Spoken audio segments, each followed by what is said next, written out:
Thank you. এটা হাজার তালি হোক সবাই।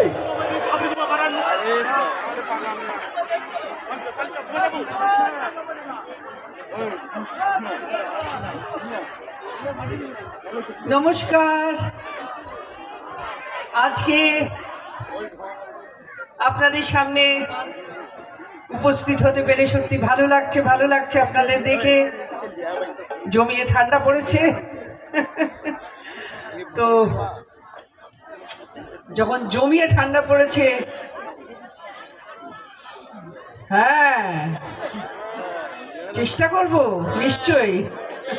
সহযোগিতা থাকলে অবশ্যই দিদি এমন একজন অভিনেত্রী, প্রতিটি মঞ্চে প্রত্যেক মানুষকে যিনি আনন্দ দেন এবং অনেক সুন্দর সুন্দর গান শোনান, অনেক কথা শেয়ার করেন, আর তাই সকলকে আনন্দ দেওয়ার জন্য জনকল্যাণ